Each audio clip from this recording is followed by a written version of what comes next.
Tuhan bersamamu. Dan bersama rohmu. Inilah Injil suci menurut Lukas. Dimuliakanlah Tuhan.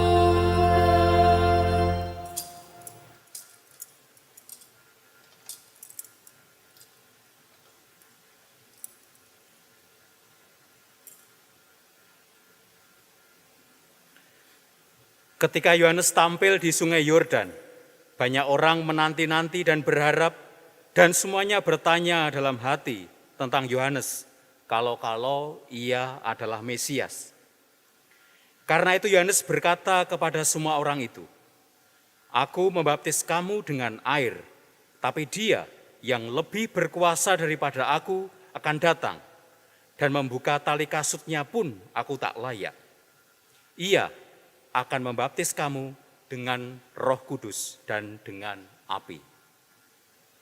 Ketika seluruh orang banyak itu telah dibaptis, dan ketika Yesus sedang berdoa, setelah ia juga dibaptis, terbukalah langit dan turunlah Roh Kudus dalam rupa burung merpati ke atasnya. Terdengarlah suara dari langit, "Engkaulah putraku yang terkasih, kepadamulah aku berkenan." Demikianlah sabda Tuhan.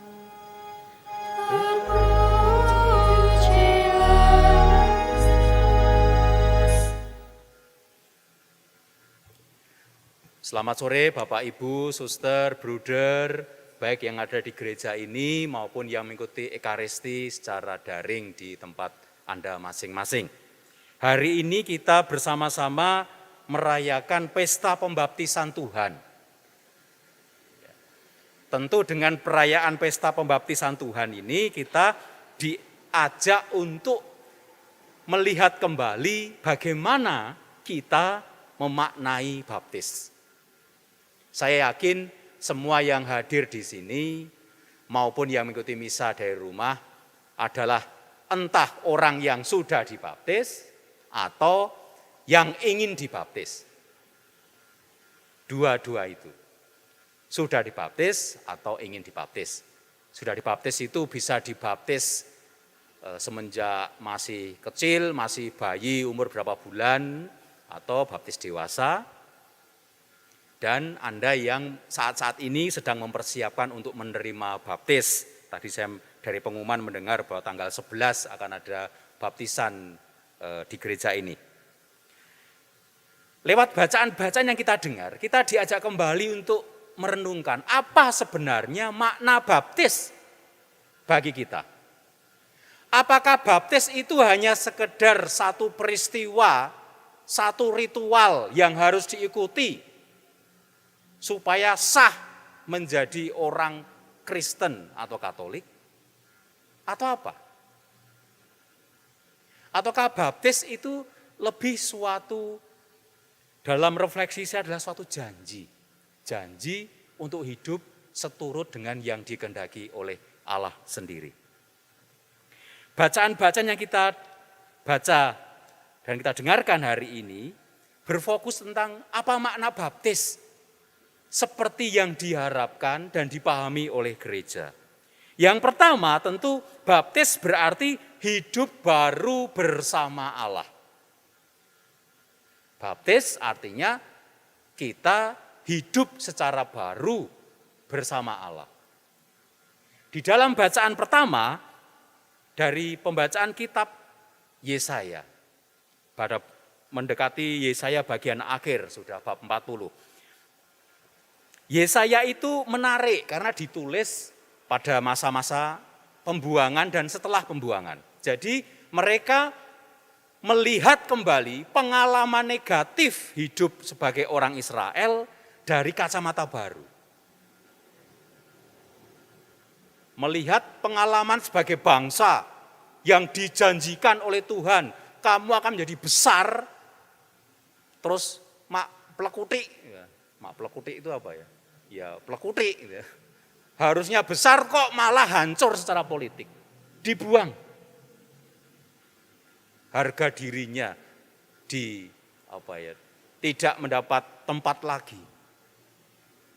Nah, mereka merefleksikan pengalaman pembuangan tadi dengan kacamata baru. Maka di bagian awal dikatakan, hiburlah, hiburlah umatku. Tenangkanlah hati Yerusalem dan serukanlah kepadanya bahwa perhambaannya sudah berakhir. Bahwa kesalahannya telah diampuni. Sebab ia telah menerima hukuman dari tangan Allah 2 kali lipat karena segala dosanya. Hiburlah, hiburlah.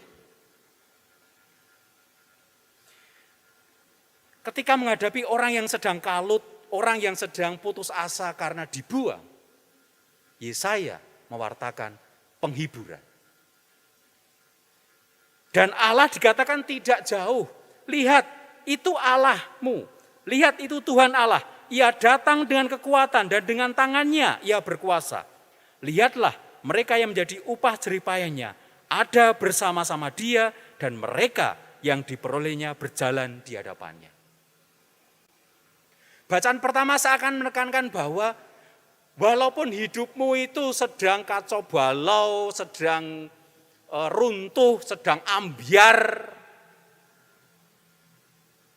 tapi Allah berjalan bersamamu. Ini makna baptis yang pertama. Baptis itu bukan hanya sekedar dicuri banyu itu loh, Bapa, Putra, Roh Kudus, amin. Bukan hanya itu. Tetapi kesadaran baru bahwa hidup saya saat ini sekarang dimaknai secara baru. Karena apa? Karena dengan ditandai dengan Roh Kudus saya berjalan bersama Allah. Saya tidak lagi berjalan sendiri. Saya berjalan bersama Allah. Karena saya berjalan bersama Allah, maka saya tidak perlu takut lagi. Jangan takut. Nyaringkanlah suaramu. Ini poin yang pertama. Hidup baru bersama Allah. Itu artinya apa? Di dalam perjalanan hidup kita, dengan seluruh penderitaannya, dengan seluruh dinamikanya yang tidak bisa kita prediksi, seperti halnya Indonesia ini ya, katanya sudah mau masuk endemi atau apa ya, katanya sudah pandemi akan selesai, tapi enggak selesai-selesai itu, baru selesai sebentar, wah ini sudah belum akan ada tanda-tanda kemungkinan pandemi naik lagi. Masa depan yang tidak jelas, tidak menentu. Nah, di dalam pengalaman ini kembali belajar dari orang Israel. Apakah saya juga percaya? Percaya bahwa Allah berjalan bersama saya. Saya tidak takut.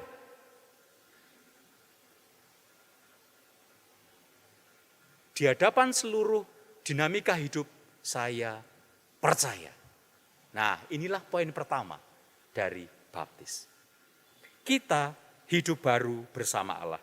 Hanya kadang-kadang ya, untuk percaya itu ya tidak mudah. Seperti lagu di Kidung Ekaristi Kota Baru ya.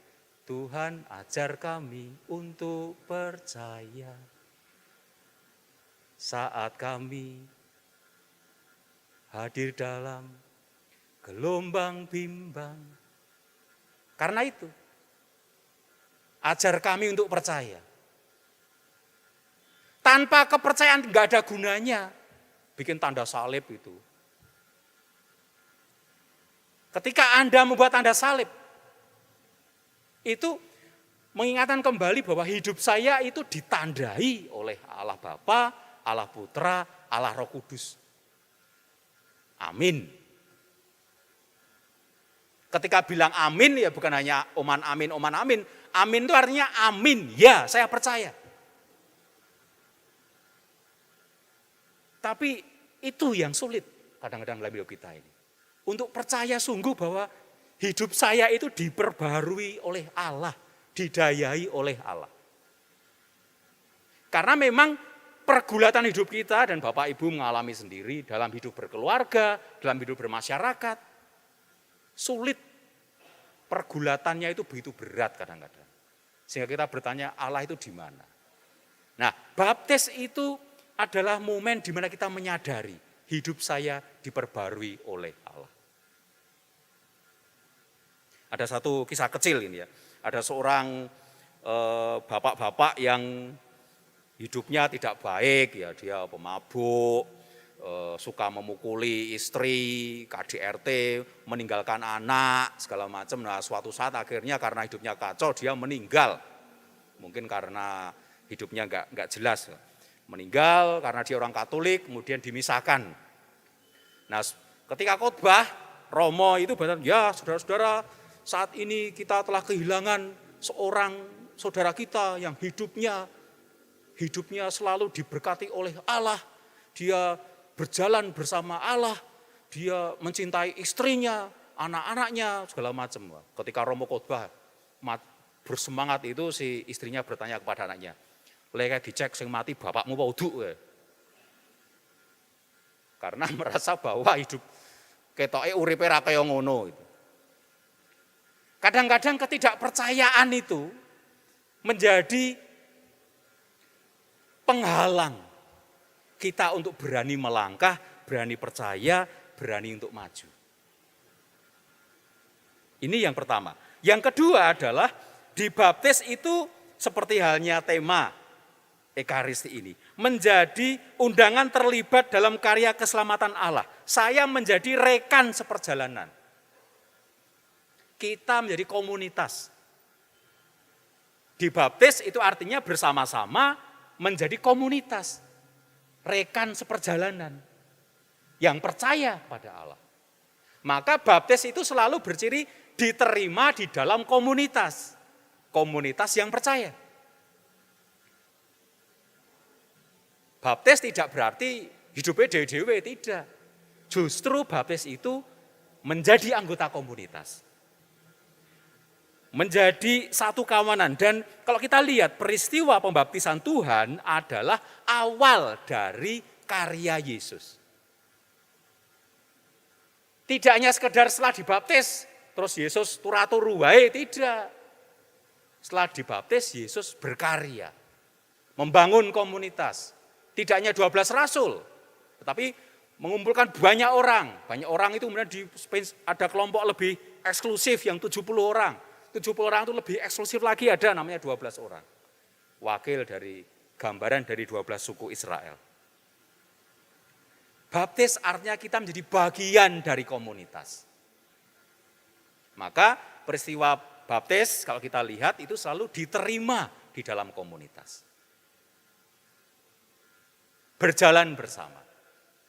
Maka terkait pada poin pertama, hidup baru dalam bersama Allah.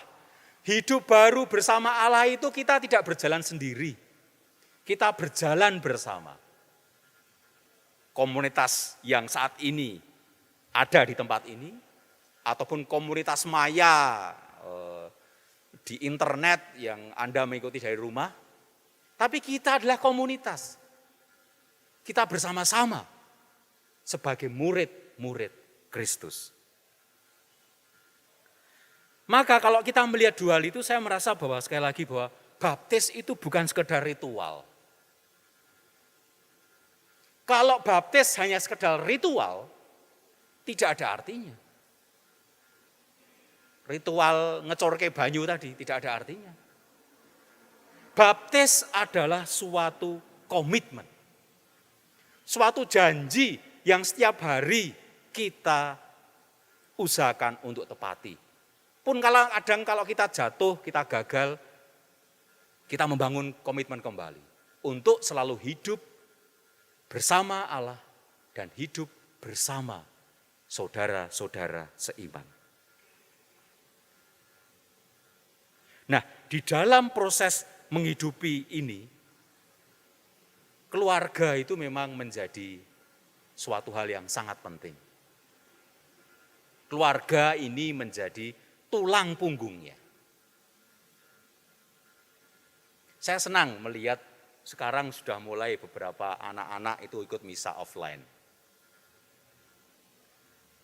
Karena di masa-masa pandemi ini, lawang sekolah aja ya, matematika, bahasa Inggris, segala macam. Anak-anak itu aja kesulitan, apalagi sekolah iman. Wong sekolah ngitung saja kesulitan sekarang, apalagi sekolah iman. Bisa jadi sekolah iman itu tidak lagi mendapat perhatian. Yang dipertahankan adalah bagaimana anak-anak itu bisa belajar bahasa Inggris, matematika, fisika, segala macam itu. Menjadi tantangan kita bersama. Karena apa? Kalau tidak, efeknya itu besar sekali bagi gereja 3 tahun lagi, 4 tahun lagi, 5 tahun lagi. Berbagai penelitian di dunia yang dulu adalah negara-negara Kristen, di Eropa segala macam, kehadiran mengikuti atau kesediaan mengakui bahwa saya Kristen itu sudah menurun. Ya. Sudah menurun sekali. Gereja-gereja itu isinya ya orang-orang tua yang sudah, mohon maaf, merasa pengen, wah ini sudah waktu saya, itu maka mendekati kepada Allah. Pandemi ini mempercepat itu semua. Jadi bukan karena pandemi, tidak. Sebelum pandemi sudah terjadi penurunan itu. Pandemi itu hanya mempercepat hal yang sudah terjadi sebelumnya. Maka menjadi tanggung jawab kita bersama, keluarga. Lewat pilihan-pilihan yang unik yang dilakukan oleh keluarga. Ada satu kisah, pengalaman pribadi saya yang sangat saya syukuri. Saya dari paroki Sumber, Muntilan, dekat lereng Gunung Merapi. Ketika kecil, ibu saya senang mengajak saya ke Sendangsono. Karena memang rumah kami dekat ya, daerah Muntilan, Sendangsono. Nah, Sendangsono pada waktu itu tidak seperti sekarang mudah naik kendaraan ya, zaman dulu harus naik angkutan umum, turun di Selanden itu, terus jalan kaki sampai ke atas. Nah, saya itu diberi anugerah oleh Tuhan sudah montok sejak kecil, ya. Badan saya sudah besar sejak kecil. Ya, badan besar naik gunung itu tentu ya mengeluh. Mesti setiap kali diajak itu saya mesti wah, wegah, enggak mau. Nah, tetapi ibu saya itu punya cara. Kalau turun jauh-jauh, males gitu ya. Ibu saya itu mengatakan, engko neng dhuwur ana bakul tongseng. Karena saya pencinta tongseng. Gitu ya. Wah, yang awalnya tidak ada semangat, langsung 100% semangat. Wah, naik gunung, naik dari bawah ke atas. Sampai di atas, ya ora ana sing bakul tongseng, oh jelas Sendangsono kok. Tapi ibu saya enggak tidak putus imajinasi. Oh, sing bakul gek prei. Wah, engko neng pasar Muntilan tak tukokke. Wah, jadi saya yang awalnya kecewa punya harapan lagi nanti pulang akan diberikan tongseng. Dan memang benar. Ini hal-hal yang sangat sederhana tapi bagi saya sangat terkesan karena saya dikenalkan dengan spiritualitas justru lewat pilihan-pilihan keluarga saya. Nah, saya yakin Bapak Ibu yang saat ini hadir di sini atau Bapak Ibu yang mengikuti Ekaristi di rumah punya kreativitas untuk menjadikan supaya iman itu ditularkan. Ya mungkin sekarang sudah enggak modalnya lagi diiming-imingi tongseng ya. Anak-anak mungkin enggak tahu tongseng gitu.